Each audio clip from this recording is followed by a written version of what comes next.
Bueno, pues vamos a empezar a trabajar. Buenas tardes, muchas gracias por estar aquí. Saludo no solamente a los presentes, sino a todos los que nos escuchen telemáticamente o ahora en la retransmisión directa que estamos haciendo o bien telemáticamente cuando quieran acceder a este seminario. Para mí es un placer muy especial.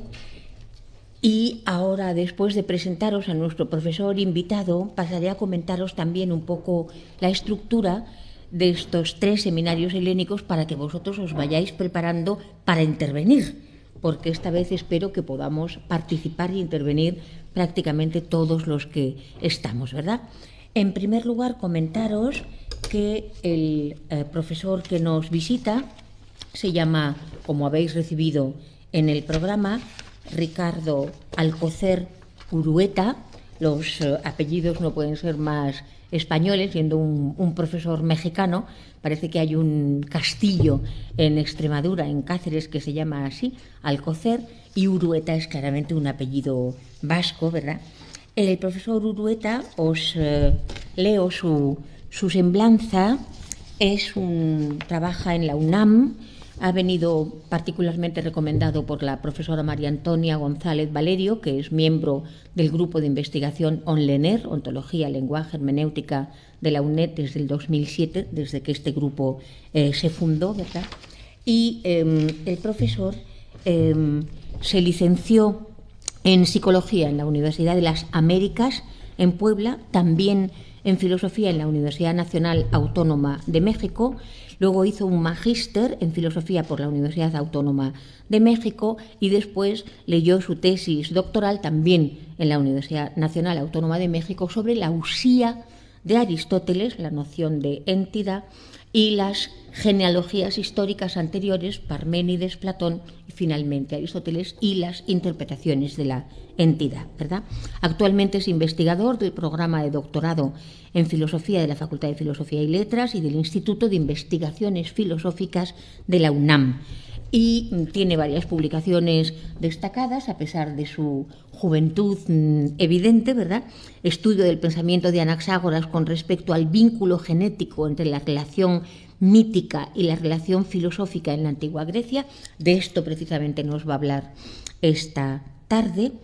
La comunicación como principio de realidad, ensayo de la primera parte, México 2009, UNAM, Facultad de Filosofía y Letras, fundamentos biosocioconstructivistas del conocimiento hacia una psicología interpretativa, está publicada en Puebla, en México, en 2005, inclusión de la antología poética, esta me ha gustado mucho, no solo Palabras para la Paz, publicada en Madrid por Amargor, y inclusión en la antología poética Salida de Emergencia, Madrid, en una editorial que se llama No Somos Cómodos, en el 2004, ¿verdad? Sus líneas de investigación principales son ontología y metafísica en la antigüedad e historia de la filosofía antigua.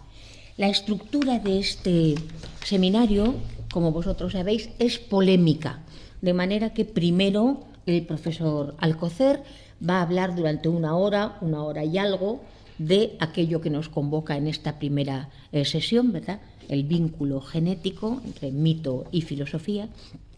Después yo voy a hacer una contrarréplica de aproximadamente lo mismo, prácticamente una hora, en función de lo que él necesite. Yo me ceñiré a hacerlo un poco más o un poco menos, ¿verdad?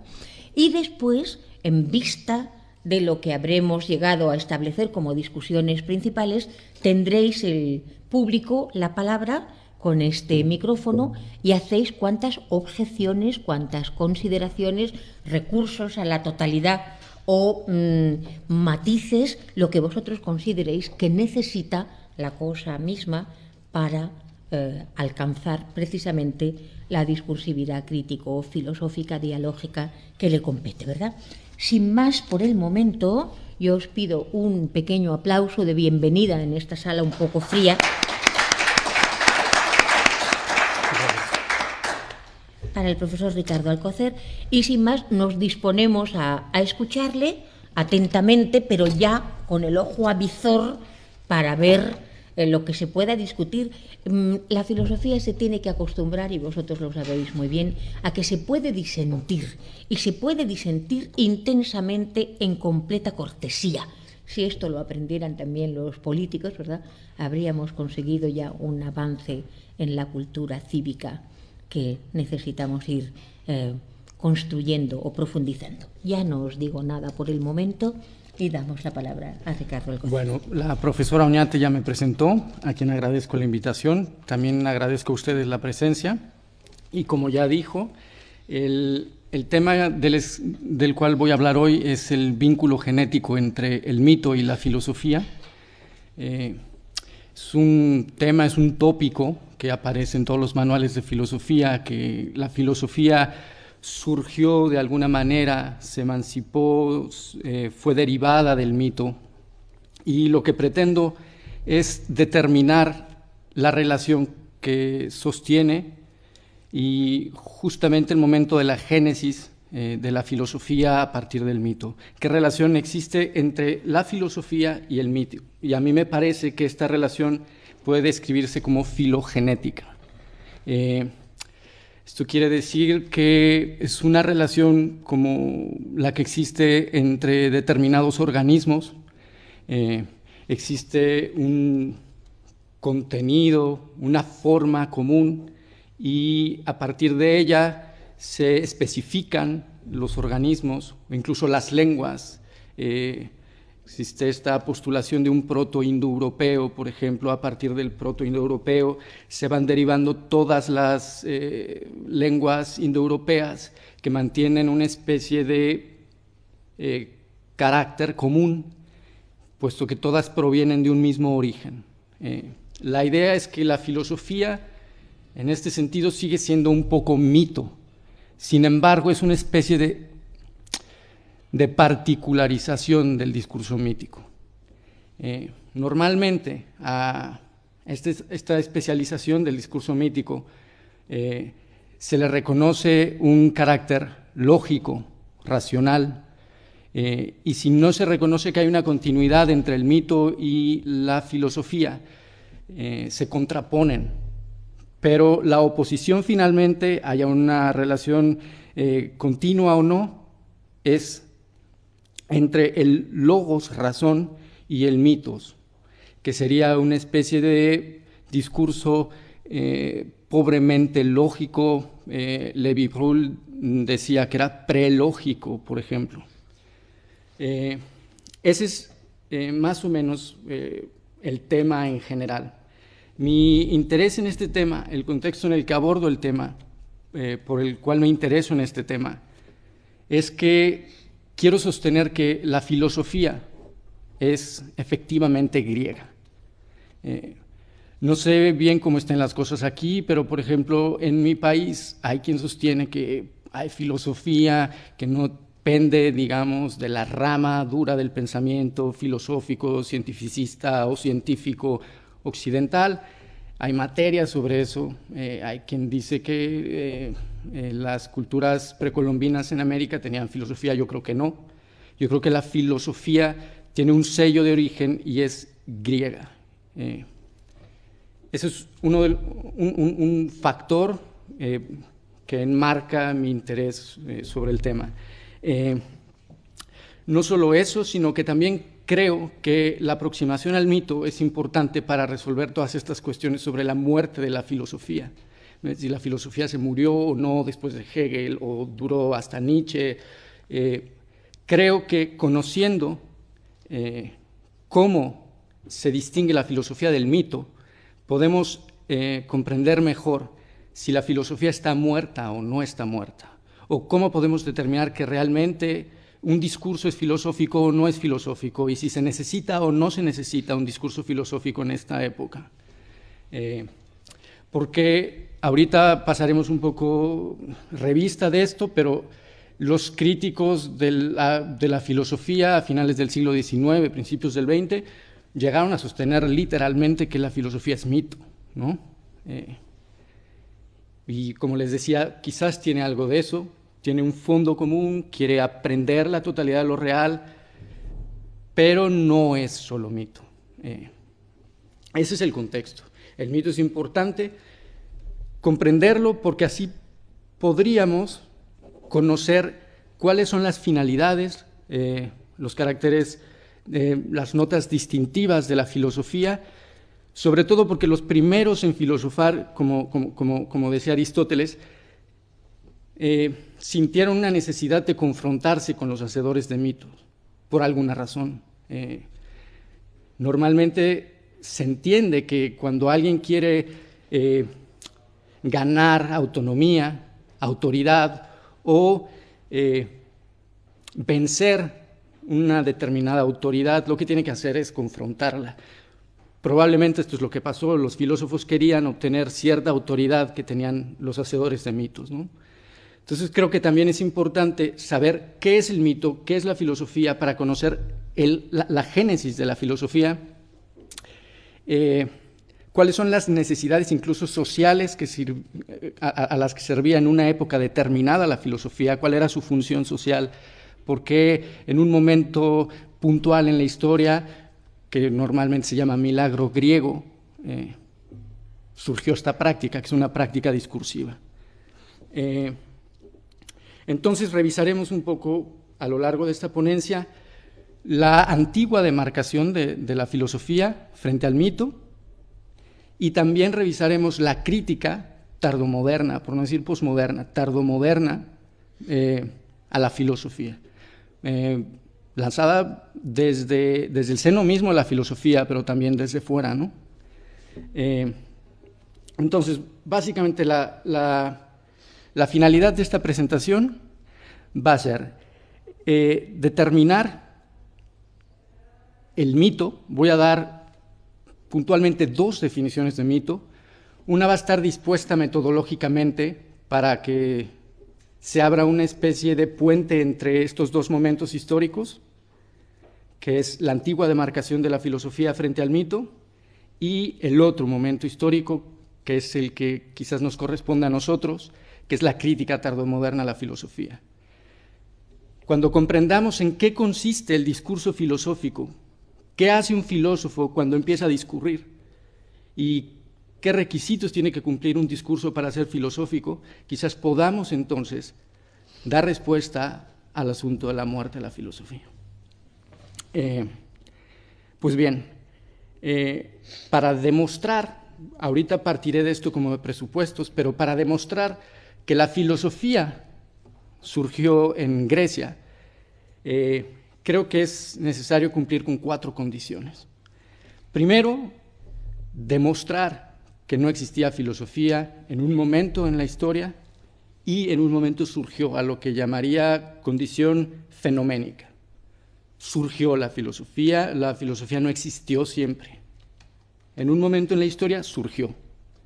La segunda condición es la que yo llamaría situacional, no surgió en cualquier lado.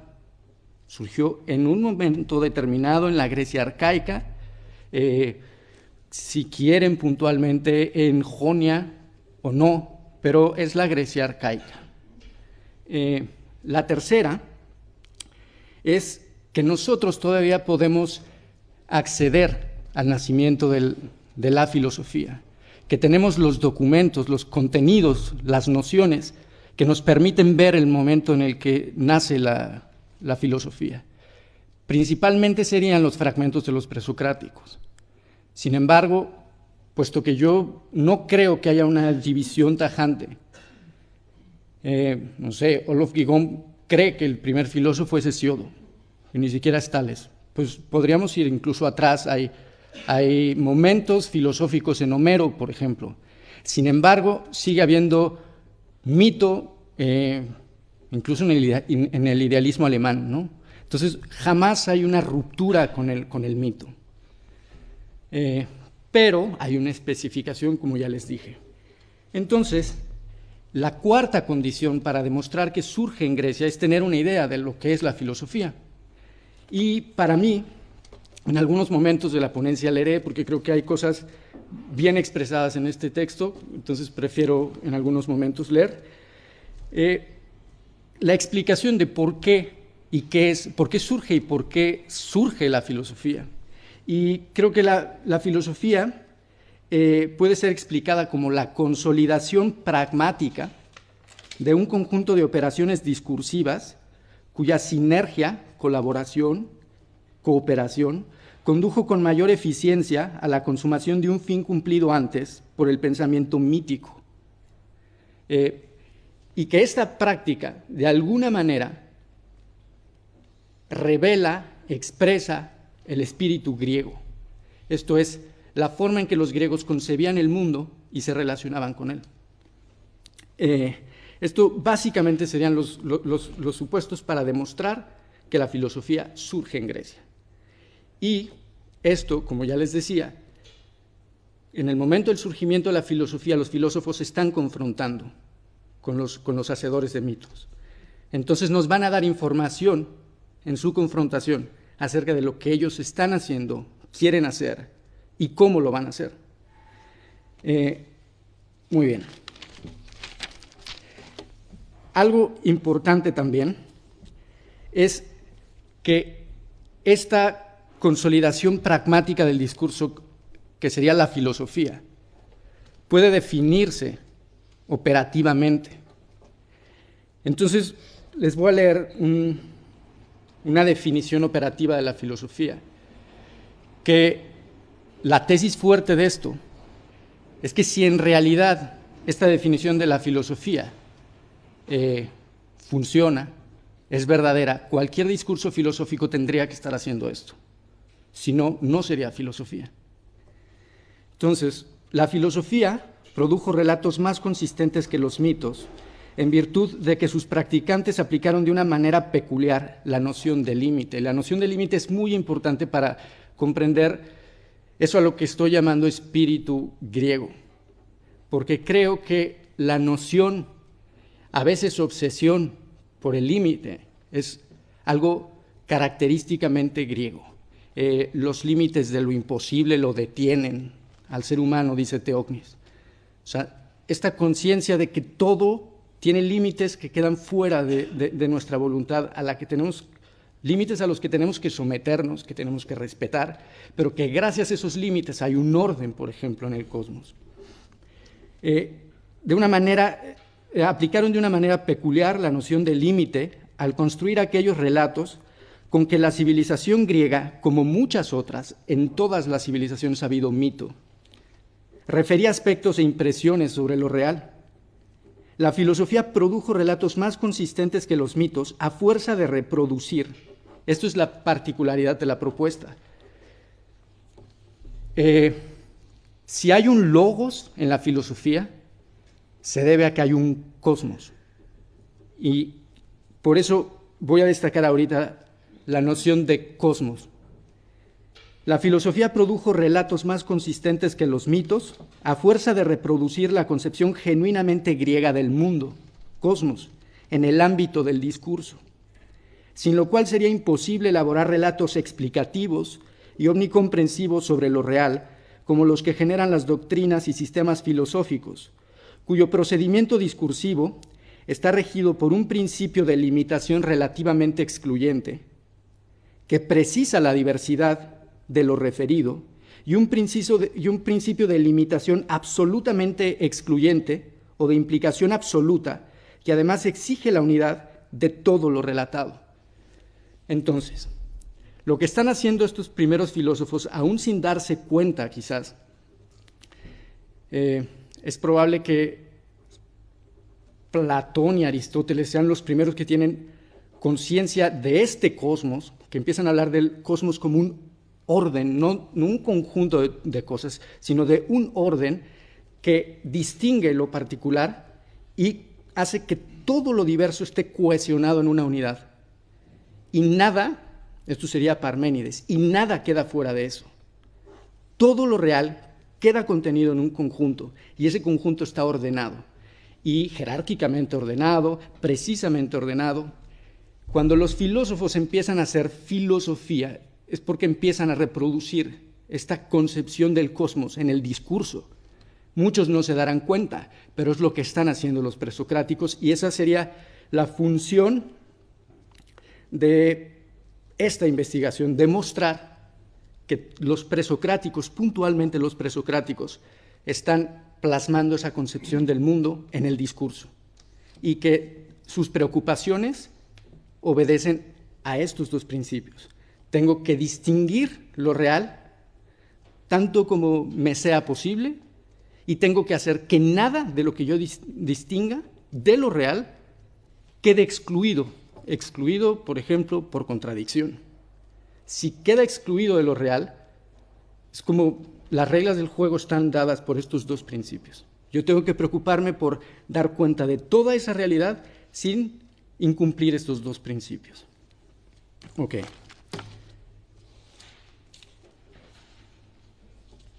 Entonces, quizás suene que hoy estas ideas de límite no tienen mucho que ver con nosotros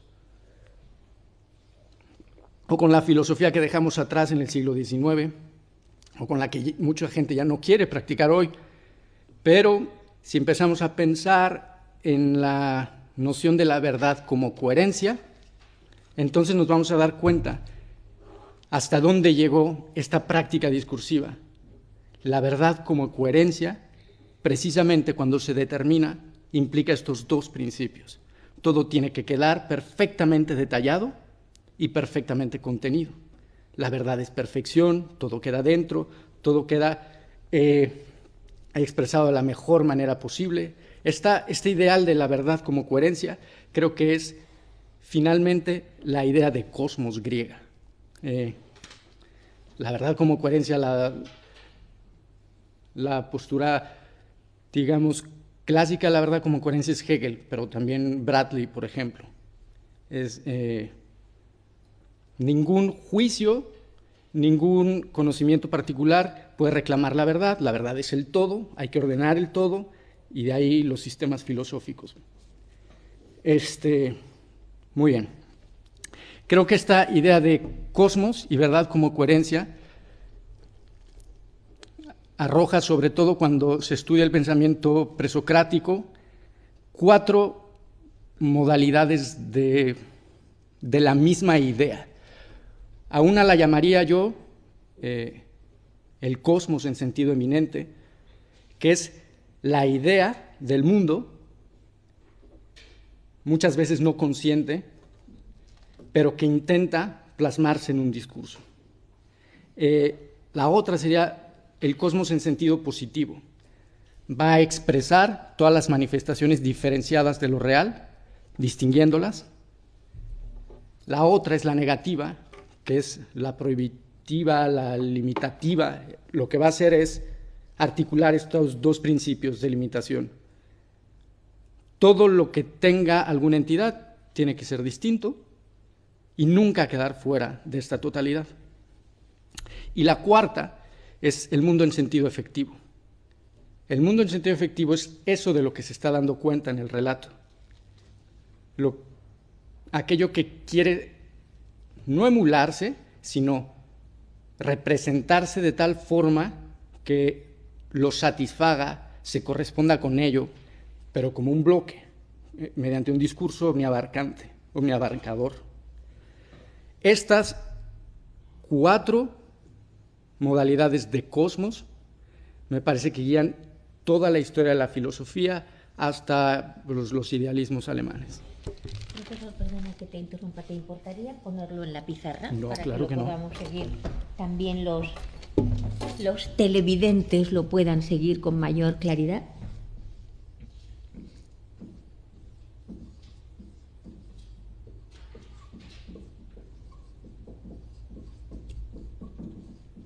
Eminente, por ejemplo, en el sentido en que Descartes habla de eminencia.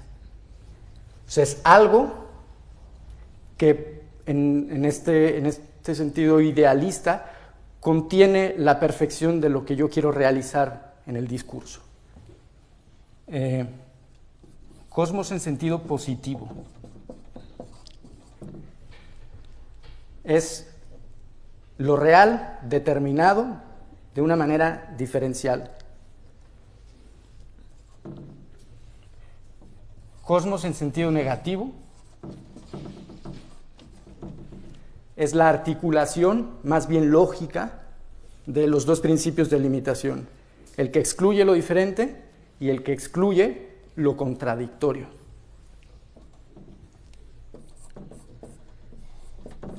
Y el mundo en sentido efectivo, que es precisamente aquello de lo cual se da cuenta.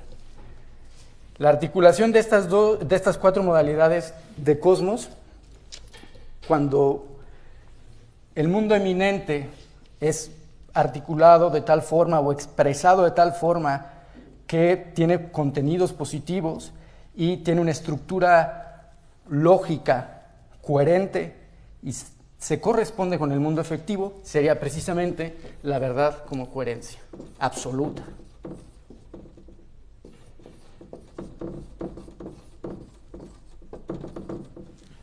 Entonces, creo que la filosofía finalmente es una práctica discursiva que pretende hacer eso, y que esa práctica surgió en Grecia.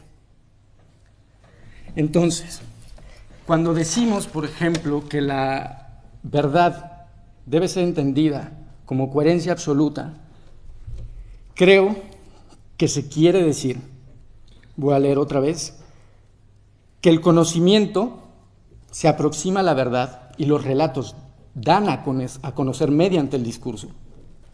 Que el conocimiento se aproxima a la verdad tanto cuanto con mayor precisión se corresponda con la naturaleza común y diferenciada de aquello que puede ser, de eso que está ahí, de lo que está dado como posible. Tanto cuanto con mayor consistencia ajuste los niveles de comprensión nocional, las nociones, los conceptos que lo constituyen, y tanto cuanto mejor consiga probar su coherencia externa e interna, esto es su correspondencia con lo real o con lo posible, y su consistencia nocional.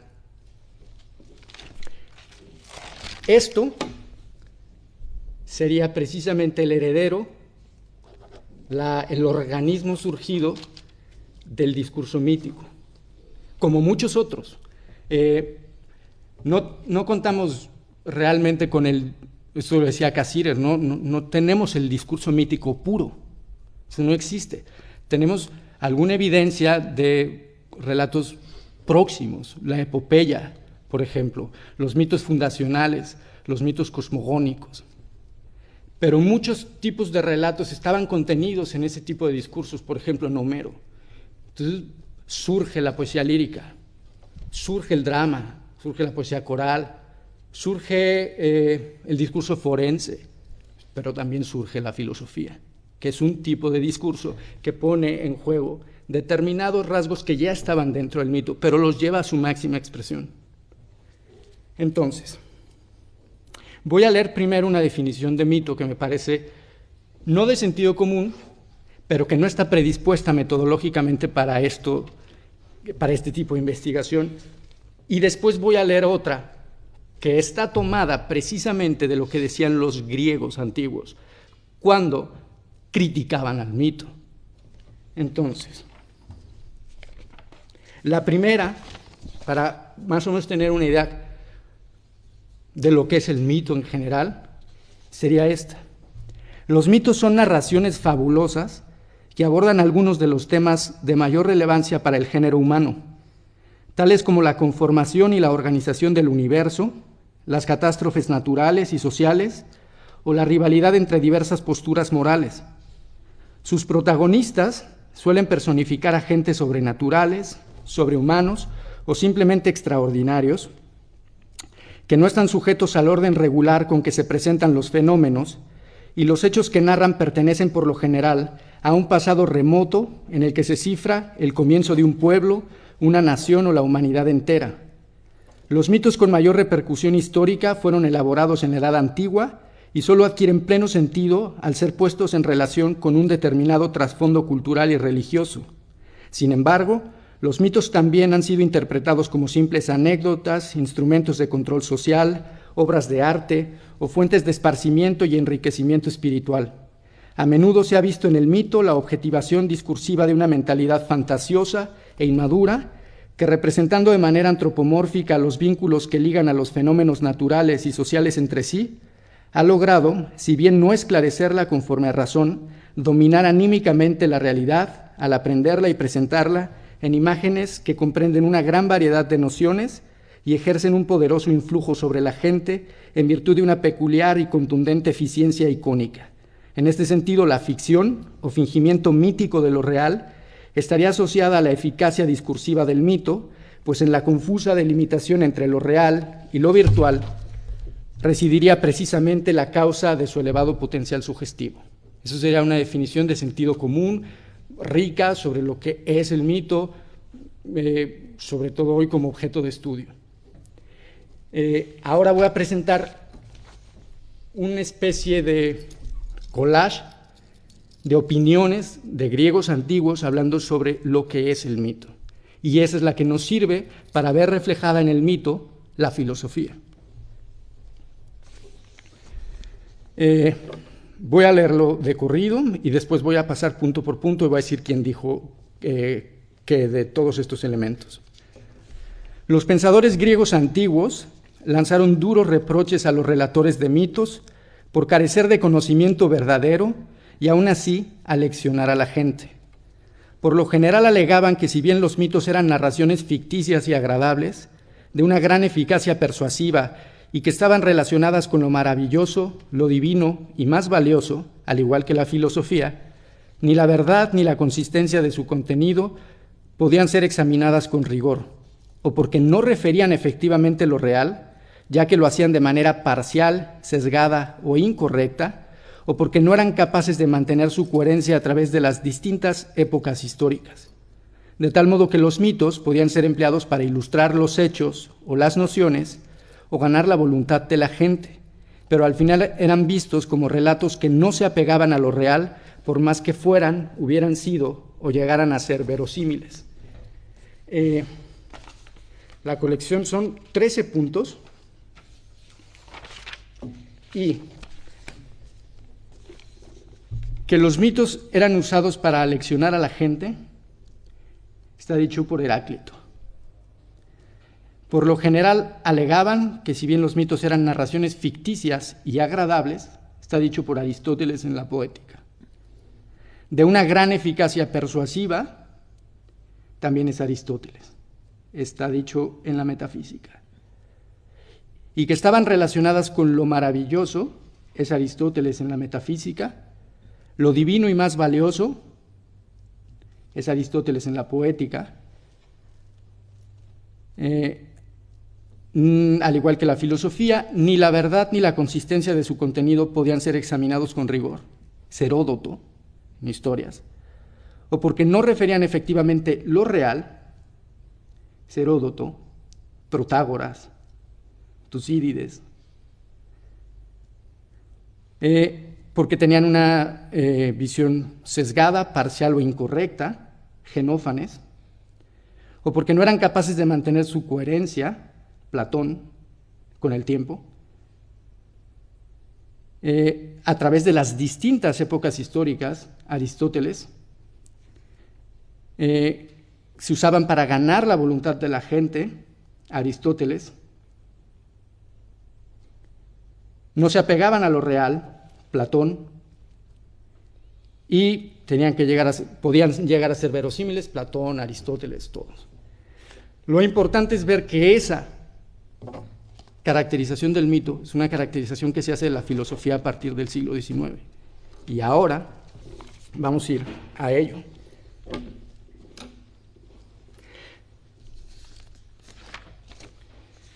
Voy a leer otra vez.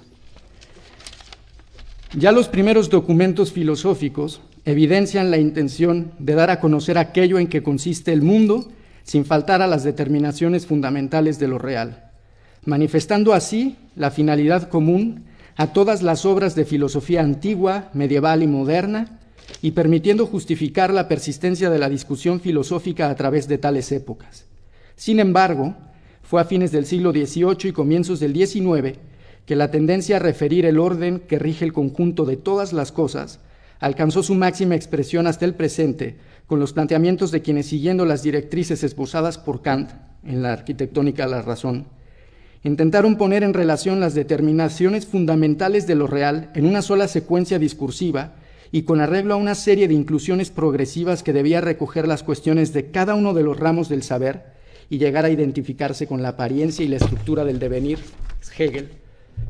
Todo ello bajo la convicción de que la verdad es absoluta, reside en la comprensión sistemática de todas las cosas y posibilita que la diversidad de lo real y sus modos sea subsumida con el mayor grado de detalle posible en una sola unidad de sentido. Sistema filosófico, la ética Spinoza, es el sistema de Hegel en la enciclopedia. Esto sería el resultado de eso, de lo que empezaron a hacer los griegos. Sin embargo, la aspiración filosófica a disponer sistemáticamente la diversidad de lo real, así como la manera tradicional de hacerlo, han sido criticadas de manera persistente desde la segunda mitad del siglo XIX, que es la crítica tardomoderna de la filosofía. En un principio, voy a hacer lo mismo, voy a leerla simplemente para ver la gran semejanza que hay entre las dos críticas y después voy a ir diciendo quién dijo qué cosa. En un principio, se argumentó que la efectividad del conocimiento no es un logro definitivo que pueda ser inculcado en una multitud de sujetos pasivos, que el incremento del saber puede ser llevado a cabo por las ciencias particulares de manera más precisa que por la filosofía, y que la rectificación del mismo es un proceso tanto histórico como colectivo que supera toda conciencia finita. También se dijo que los relatos y las nociones capitales de la filosofía tradicional se deben a la facultad inventiva del ser humano y a la voluntad de imponerse a los demás y paliar así la vulnerabilidad humana frente al mundo. Sin embargo, la crítica más contundente de todas, a juzgar por su efecto histórico, concluyó que si bien la práctica filosófica se refiere a problemas insondables, los asuntos de los cuales ella se ha ocupado tradicionalmente son absurdos y los relatos que por lo general han elaborado los filósofos no pueden ser examinados con rigor, o porque no dan a conocer verdaderamente lo que refieren, pues no refieren algo que tenga sentido, que sea empíricamente posible o pueda ser verificado, o porque son internamente inconsistentes, al grado de no poder siquiera mantener su propia vigencia con el paso del tiempo. De modo que, según los críticos tardomodernos de la filosofía, los relatos filosóficos tradicionales, al igual que los mitos, según los filósofos de la antigüedad, no son capaces de referir consistentemente lo real y solo son especulativos, lo cual no quita que puedan ser útiles o tener algún sentido regulatorio de la praxis, ni significa que sean absolutamente falsos y no sirvan para conducir la voluntad o controlar el comportamiento de la gente. Ante esta crítica, y por eso decía que yo quiero demostrar que la filosofía es necesaria, que la forma tradicional de hacer filosofía continúa vigente como necesidad. Hay algunos pensadores que han mostrado una postura personal en contra de esta crítica, pero a mí me parece que el camino que han elegido no es el que tendría, o por lo menos no es el que a mí me gustaría que siguiera la filosofía. Ahora bien, a pesar de esta crítica, se han dado esfuerzos por referir lo real con rigor y sin identificarlo con lo empíricamente posible, o por descubrir vías alternas de reflexión que se alejen tanto del positivismo como de la metafísica, o por mantenerse en el absurdo de practicar la filosofía tradicional, pero rehusándose a llevar a cabo la implicación absoluta a que conduce el pensamiento discursivo cuando toma para sí la noción de cosmos, sus Adorno. Ello no obstante, la crítica de la filosofía ha ido poniendo de relieve lo que parece ser un cisma en el seno del pensamiento occidental, y la práctica filosófica ha sido calificada desde entonces como una labor mítica, consistente en fabular relatos que comprenden nociones cargadas de contenido ideológico, los cuales no pueden ser empíricamente corroborados, ni admiten refutaciones pertinentes, a más de que se emplean para legitimar el saber por medios más bien retóricos y fomentar así determinadas creencias en beneficio de ciertos sectores de la sociedad. Es más, las similitudes apreciadas actualmente entre la relación mítica y la práctica filosófica son tantas que una gran cantidad de pensadores ha optado por argumentar a favor de la verdad del mito frente a la verdad de la ciencia contemporánea, o por destacar la importancia de aquellos relatos que refieren valores superiores a la facticidad de lo real y la utilidad del conocimiento, en vez de salir en defensa de la filosofía tradicional. Mi postura es que tendríamos que salir en defensa de lo que es la filosofía. Si la filosofía en la historia fue algo, no tenemos por qué inventar otras rutas y salir a defender la filosofía con base en lo que la filosofía es. Entonces, voy a decir quién dijo que no es un conocimiento que pueda ser inculcado. Eso lo dijo Marx. Lo dijo Marx. Que las ciencias particulares conocen mejor el sentido positivo del cosmos, lo dijo Schlick. Que la rectificación del conocimiento es un proceso histórico, lo dijo Engels. Que es producto de la facultad inventiva del ser humano para paliar la vulnerabilidad humana, está dicho por Nietzsche.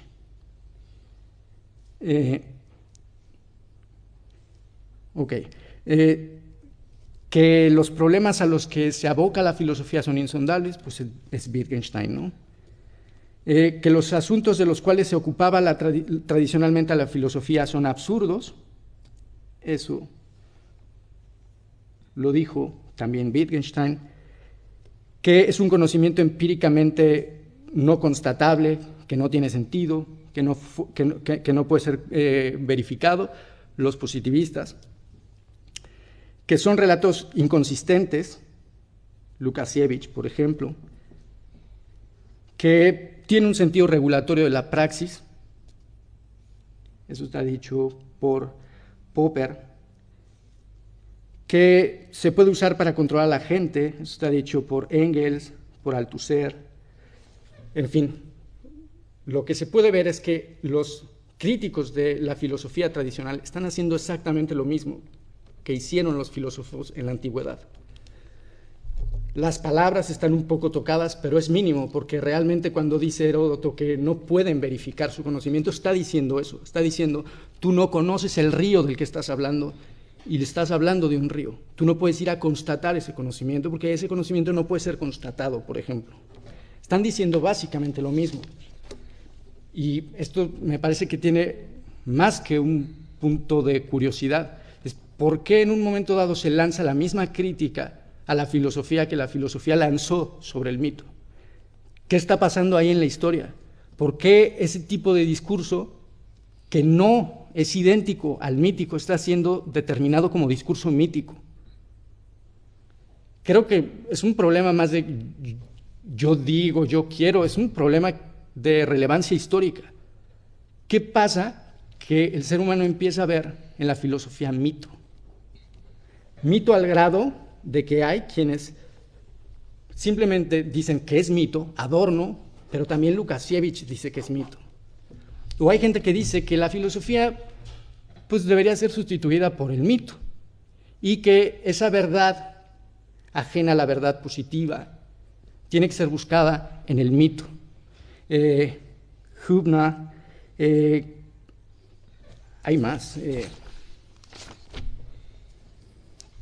Blumenberg, Kolakowski, están hablando de eso, por ejemplo. Entonces, creo que nosotros tenemos que determinar con precisión qué es filosofía y qué es mito. Y eso es el corazón de la propuesta de hoy. Creo que tenemos que analizar los relatos y tenemos que ver qué es mito y qué no es mito. Y tenemos que saber cómo hacerlo. Tenemos que tener un aparato categorial para poder decir qué es mito, qué es filosofía. Y voy a proponer 4 determinaciones de operaciones discursivas que me parecen las adecuadas para establecer precisamente en un continuo hacia dónde se mueven los discursos, hacia un extremo mítico o hacia un extremo filosófico o científico, que yo no distingo la filosofía de la ciencia. De hecho, creo que la filosofía tendría que ser ciencia primera. Es el conocimiento ontológico, filosófico, creo que es el verdadero conocimiento.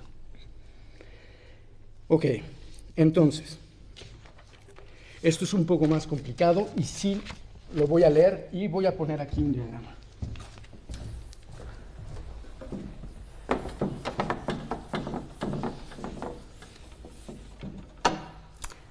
todo relato, mítico o no, da cuenta de lo real, de alguna manera. Incluso alguien podría decir que no de lo real, de lo posible. Venga, no hagamos ahorita distinciones entre real y posible. Finalmente, lo posible siempre está inspirado en lo real o está regulado o está representado mediante nociones que de alguna manera refieren a lo real. No hagamos una distinción, sino simplemente hablemos de aquello de lo cual se da cuenta, mediante el discurso. Los discursos determinan. ¿Sí se ve? Tienes ahí otro también verde. Acá está.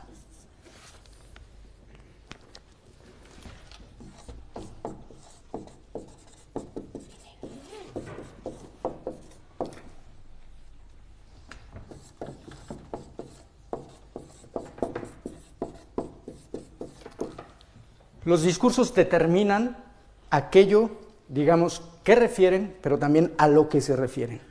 Y hay dos maneras de determinarlo. Una es simple, referencial, y la otra es diferencial.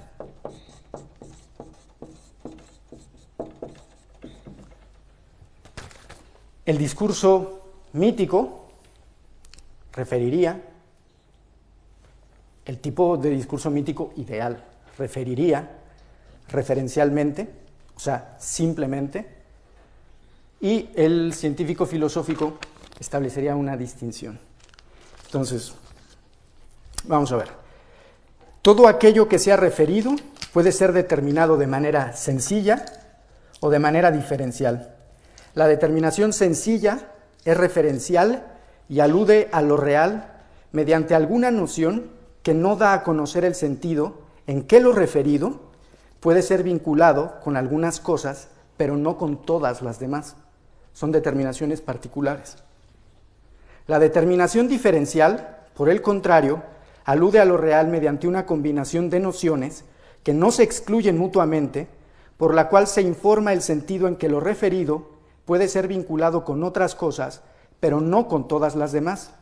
Así pues, la diferencia entre ambas modalidades de determinación puede ser equiparada a la que hay entre hacer una lista y hacer una clasificación, pues cuando uno lista, refiere las cosas mediante nociones que al clasificar también organiza con arreglo a distintos niveles de comprensión nocional.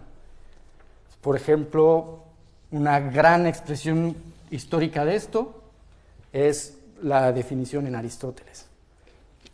Esto no son meras señalizaciones deícticas, puede ser simplemente denominar algo, pero sin hacer que en la denominación, en la determinación, haya algo que nos permita establecer una diferencia.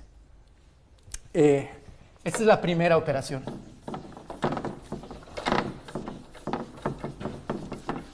La segunda, esta cualquier relato lo hace, ¿no? O sea, en cualquier enunciado, ni siquiera necesita haber una oración, cualquier enunciado está haciendo esto.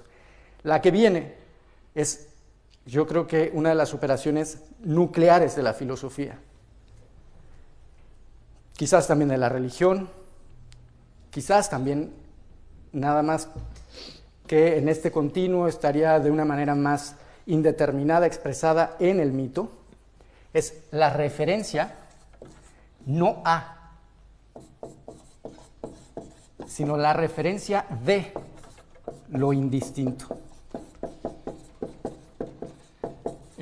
Lo absoluto, el ser, eso que todas las cosas tienen en común, pero que no puede ser referido mediante nociones que establecen diferencias. Entonces, a pesar de que siempre sea posible distinguirlas mutuamente en algún sentido, todas las cosas comparten entre sí o participan de una cierta condición común respecto a la cual no difieren. Esta condición no la estoy determinando de alguna manera, o sea, no estoy tomando postura frente a esto, simplemente estoy diciendo que eso se hace. O sea, habrá quien diga, eso que tú llamas condición común no es algo real, es una idea. Entonces empezaremos a discutir pues, problemas como el del nominalismo y el realismo. Simplemente estoy sentando las operaciones discursivas. De ahí que tenga sentido decir que hay una cierta condición indistinta y común a todas las cosas. Ahora bien, no solo es imposible distinguir las cosas de acuerdo con esa condición, no es posible, sino que ella tampoco puede ser referida mediante nociones que aludan a lo que de las cosas sí difiere, es decir, a aquello con respecto a lo cual las cosas solo pueden ser vinculadas de manera parcial, y es imposible referir efectivamente lo que de las cosas no difiere mediante nociones que aluden por sí a lo que de las cosas sí difiere, porque referir lo indistinto mediante distinciones es dejar de llamar la atención hacia lo que es común a todas las cosas. Si yo me refiero a lo real atribuyéndole o denominándolo mediante nociones que comparte con otras cosas, estoy dejando de llamar la atención hacia lo que eso es como puro ser, digamos, como algo que tiene realidad. Sin embargo, ahora mismo explicaré que no es del todo imposible hacer referencia a lo indistinto y expondré dos formas de hacerlo que vienen a propósito. Por un lado, es posible referir lo indistinto mediante nociones que remiten de por sí a las cosas en cuanto sí difieren las unas de las otras, siempre que la referencia componga con tales nociones una figura que represente el vínculo de todas las cosas en una sola condición común. A esto vamos a llamarlo referencia heterónoma.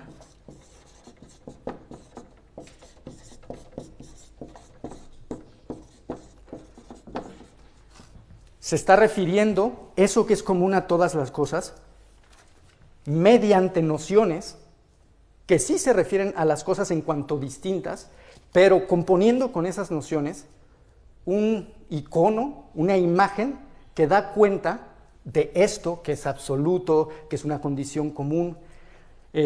Para quienes hayan leído la estética de Hegel, detrás de eso están estas determinaciones. Puede ser suficiente o insuficiente. Suficiente es cuando consigue hacerlo, cuando se presenta una imagen o un icono y mediante esa composición uno refiere, da cuenta de la condición común a todas las cosas. Y la insuficiente o da cuenta de lo diverso. Esa condición común es común a una diversidad de cosas, a lo común, que sería el fundamento común a esas cosas, o a la indistinción. Quien haya o esté familiarizado con Hegel, por ejemplo, esto sería el arte simbólico. El arte oriental, quizás el persa estaría aquí, va a presentar lo simple, quizás pues todo lo que tenga que ver con la India, el simbolismo matemático, el simbolismo dinámico que también vienen en Kant, estarían acá. Esto, quizás cierta poesía mística que está hablando de la unión de las cosas. Quien presente una imagen enfatizando alguno de estos aspectos del vínculo en el que todas las cosas se relacionan entre sí, estaría haciendo una referencia a lo indistinto, pero heterónoma, porque lo está haciendo mediante otra cosa. No está refiriendo esa condición autónomamente, y ahora vamos a ver cómo sería autónomamente. También es posible referir lo indistinto mediante nociones que remitan de por sí a lo real, en tanto que diverso, común e indistinto, siempre que la referencia componga una relación que vincule perfectamente esas nociones entre sí, referencia autónoma. Ahorita voy a dar unos ejemplos. Voy a leer a Aristóteles y a Anaxágoras, y vamos a ver cómo Anaxágoras intenta hacer una referencia así, no puede, y Aristóteles puede. Entonces, digamos que, bueno, esto es referencia autónoma.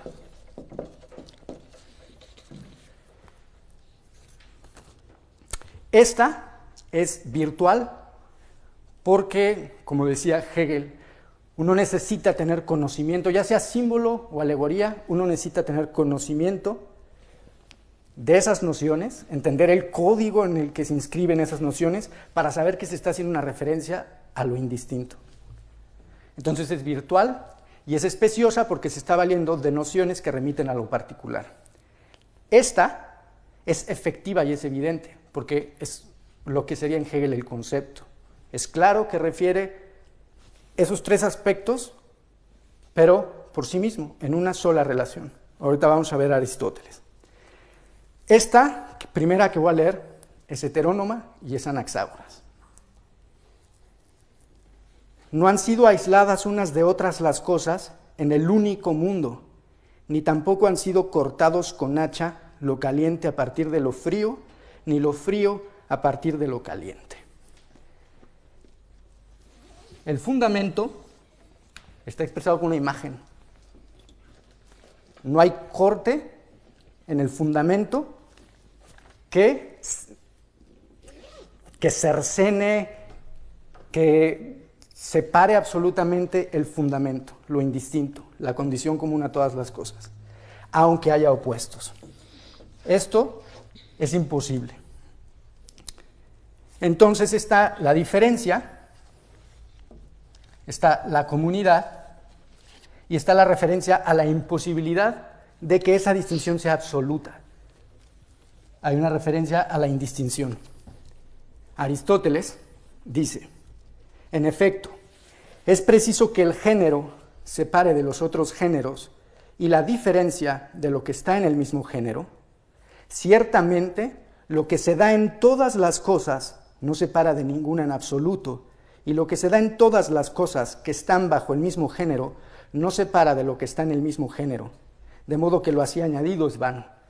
La conciencia de Aristóteles de estas tres modalidades, digamos, de lo real, es muy clara y la puede expresar en una relación que tiene sentido y todo el mundo entiende, claro, hay una condición común que tienen que compartir las cosas diferentes y eso no quiere decir que una cosa no sea o que no participe de lo mismo que es común a las dos cosas. Tiene la conciencia ya muy clara de estos tres aspectos y está haciendo una referencia a lo indistinto de manera autónoma.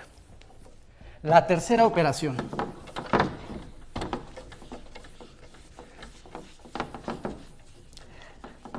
La tercera operación vuelve a ser más común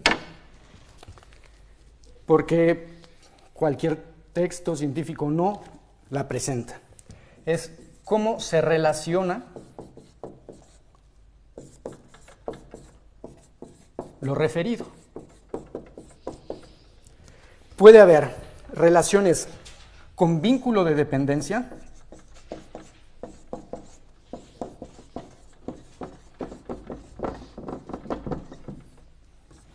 o sin vínculo de dependencia. Es coordinar y subordinar en el discurso. No es lo mismo una conjunción que coordina que una conjunción que subordina. Nos la vamos a pasar esta más rápida porque es más sencilla de entender. Lo importante es que la dependencia está marcando vínculos de dependencia, de comprensión nocional en los sistemas referenciales. Sí, una teoría, por ejemplo, establece ciertas jerarquías entre las nociones y para eso es necesario que haya vínculos de dependencia. Hay un artículo que cita Alexander Murelatos sobre cómo esto no pasa en Homero, por ejemplo, cómo la composición homérica ni siquiera coordina, sino que adjunta. O sea, son acciones que están yuxtapuestas. Entonces, el discurso se vuelve cada vez más consciente de sí mismo, empieza a establecer mayores delimitaciones entre aquello a lo que se refiere cuando establece estas relaciones de dependencia. Es muy curioso ver, por ejemplo, cómo Anaxágoras utiliza para dar condiciones genitivos absolutos, que son circunstanciales, y cómo los eleatas están utilizando ya conjunciones y establecen polaridades y conjunciones. Eso quiere decir que tienen una conciencia mucho más clara de esto. Y la cuarta operación.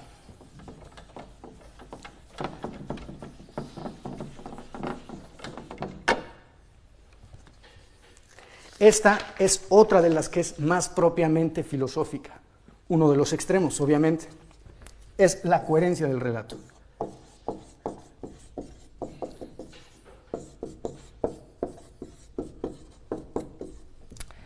La coherencia puede ser establecida, primero vamos por algo otro, o por sí misma. La coherencia de un relato es aquello que le da sentido al relato. Que cuando alguien presenta un relato en una sociedad concreta y determinada, ese relato cumpla una función que la integre, digamos, en la vida cotidiana, en el sentido de esa comunidad, o en la conciencia, autoconciencia misma de esa comunidad. Puede ser, por ejemplo, en algunos relatos el entretenimiento. O sea, el relato tiene valor si entretiene. El relato tiene valor si persuade. Los relatos cumplen una función, normalmente es esta. Tienen su función fuera de ellos mismos. El relato filosófico obtiene su función por sí mismo, se legitima a sí mismo, adquiere sentido dentro de sí mismo. Eso no quiere decir que sea el relato absolutamente cerrado, está dando cuenta de algo, pero el sentido del relato tiene que quedar justificado por sí mismo y puede ser rectificado en función de sí mismo. Voy a leer algo. No todos los relatos tienen el mismo sentido o persiguen un mismo fin.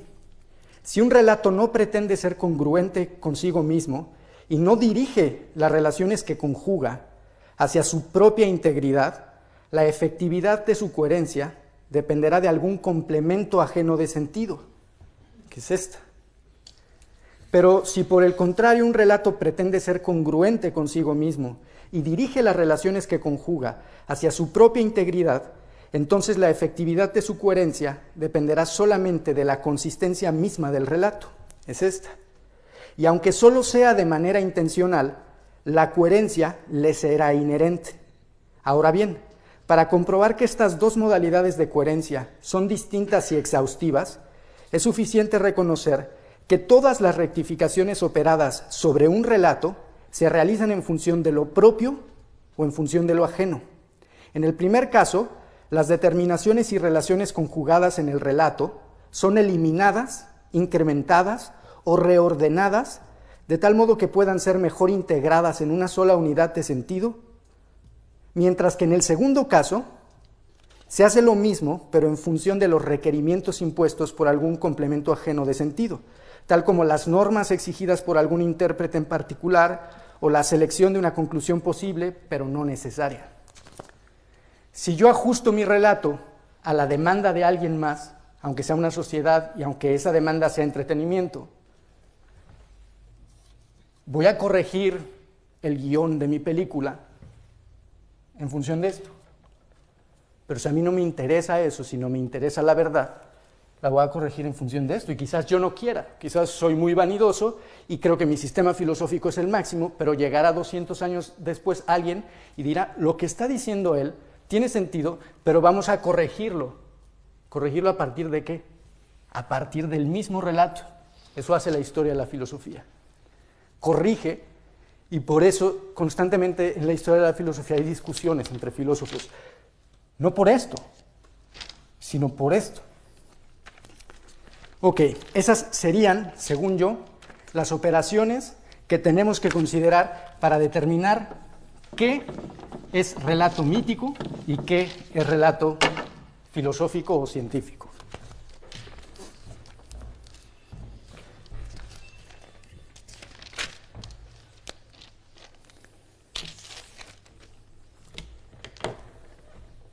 Y para acabar, quiero mostrar que eso es compatible con la tradición filosófica, pero también con la tradición, con la postura tradicional frente al mito, que sería la postura ilustrada, y que también está abierto a o que es susceptible de ser manejado por todos aquellos que hoy se encargan de estudiar el mito, psicólogos, antropólogos, críticos de literatura, lingüistas, porque eso da salidas para la discusión y ayudaría, en todo caso, a estudiar esto no solo desde la filosofía misma.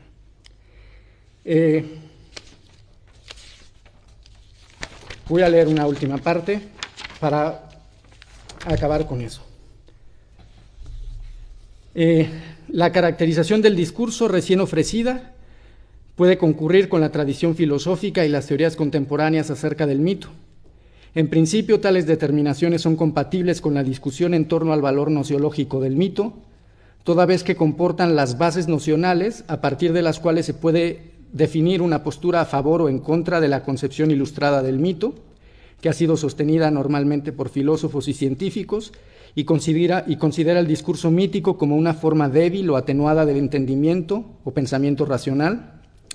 En segundo lugar, al contemplar la mediación de ciertas figuras y nociones en los procesos de significación, se abre la posibilidad de mantener un diálogo con todas aquellas teorías que destaquen las peculiaridades semánticas del discurso mítico, como las propuestas por autores cercanos a la filología, la semiología, la lingüística y la hermenéutica, o incluso los mecanismos encubiertos de la significación, como las propuestas por autores influidos por la corriente psicoanalítica, esto sobre todo en la primera operación, mediante qué nociones se refiere, lo real.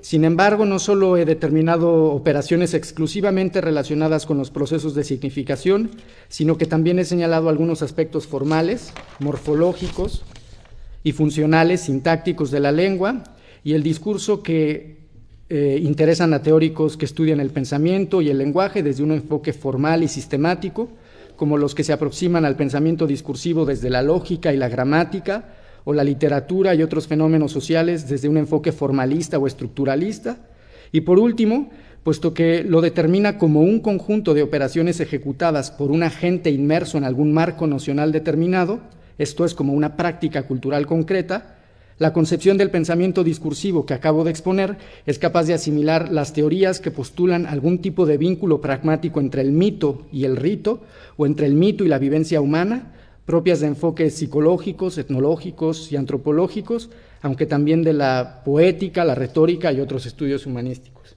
Y el punto es, pues, estudiarlo y discutir con todas las personas que se encargan de estudiar el mito o el pensamiento discursivo. Y quizás de ahí pueda salir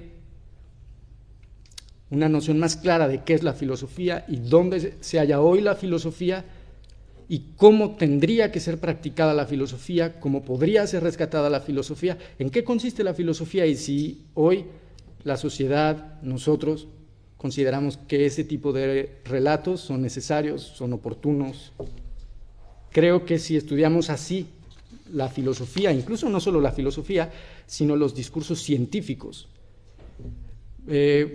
quizás muchas veces, por ejemplo, los discursos científicos salgan perdiendo, porque no cumplen con esta noción de coherencia absoluta de la verdad que la filosofía sí entiende y sí quiere alcanzar. Y con eso lo dejaría.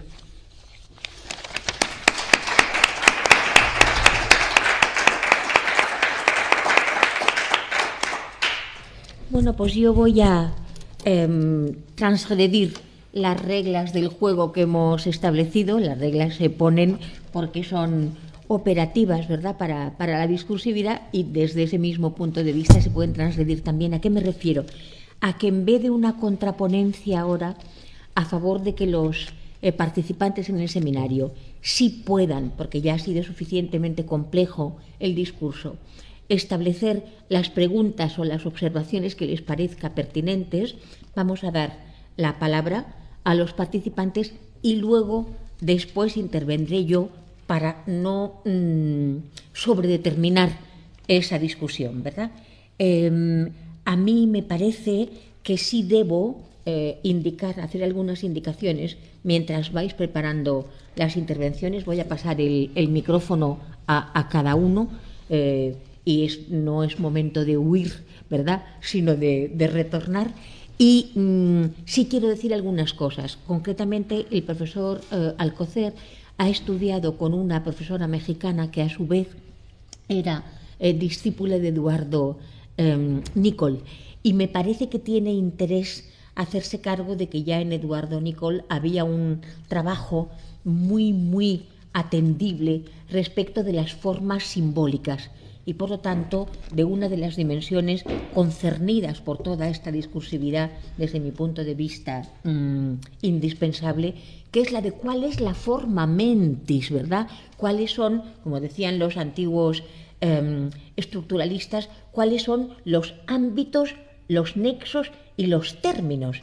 Si ustedes se dan cuenta, y los televidentes que nos escuchan, la caracterización que establecía el profesor Alcocer no es si es mítico o es epistémico o es filosófico un discurso en función de su semántica, en función de aquello que trata, sino de cuáles son los nexos que utiliza, cuáles son los ámbitos de delimitación y cuáles son los términos de inclusión o de exclusión, ¿verdad? Por lo tanto, no de qué se está tratando, sino cómo, desde el punto de vista de la estructura del estatuto, de la forma simbólica, de lo que a menudo, con una caracterización un poco anticuada en este momento, llamamos la forma mentis, ¿verdad? De qué modo se elaboran todas esas afirmaciones, dubitaciones, esas significaciones. Bien, eso por un lado quería establecerlo mientras voy dando ocasión a que ustedes piensen en sus intervenciones.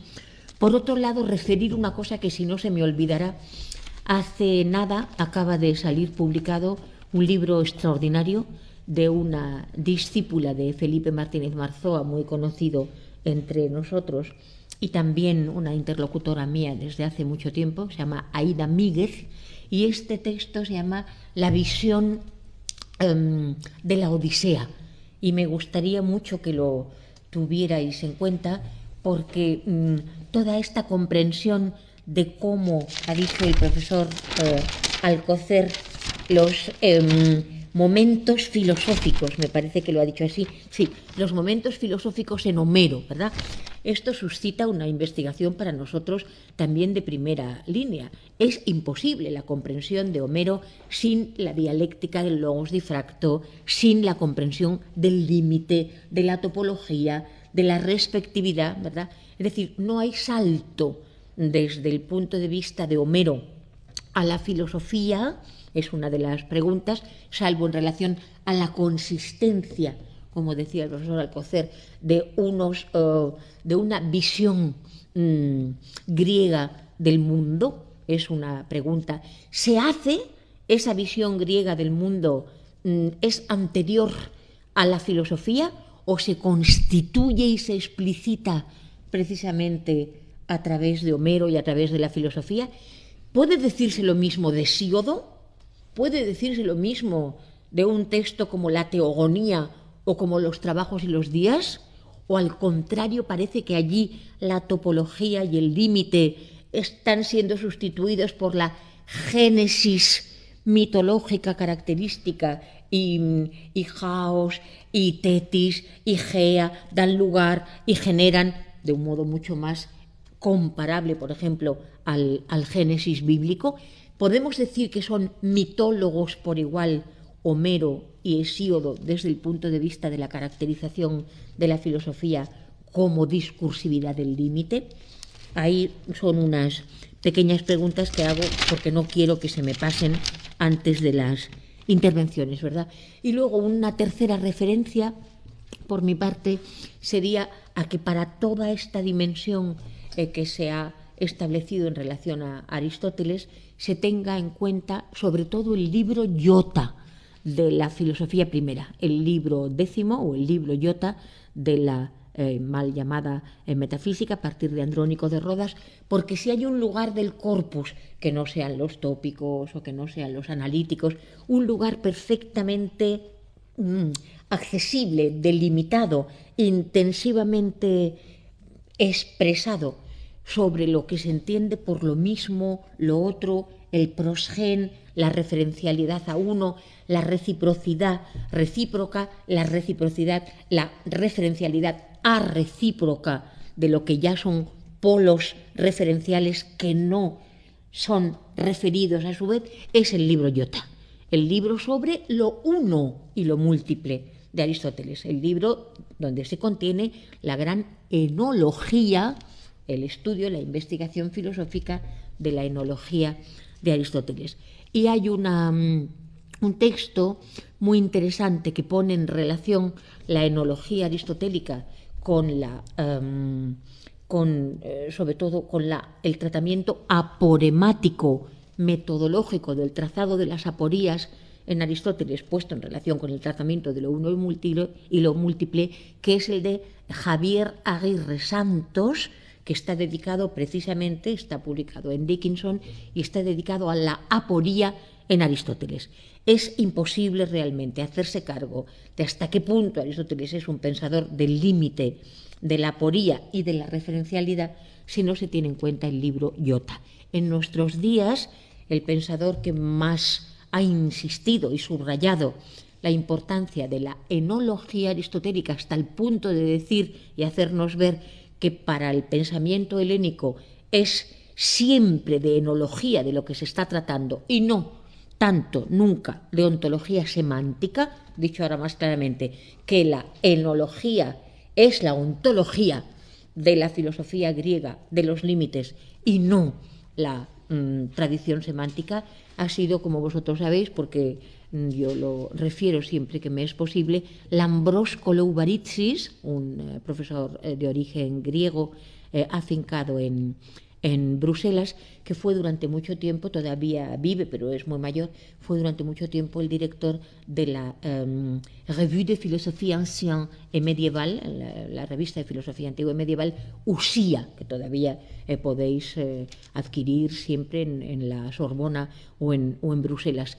De Lambros Koloubaritsis hay varios textos, uno de ellos muy al hilo de lo que estaba comentando el profesor Alcocer esta tarde, es sobre todo Aux origines de la pensée européenne, en los orígenes del pensamiento europeo. Él prefiere llamarle europeo y no occidental porque dice, con razón, ¿verdad?, que no hablamos de Occidente hasta el descubrimiento de América, en el sentido de una delimitación que distinga a Europa de lo que sí distinguía a Europa para Grecia, a Europa de Asia, ¿verdad? A Europa de Asia.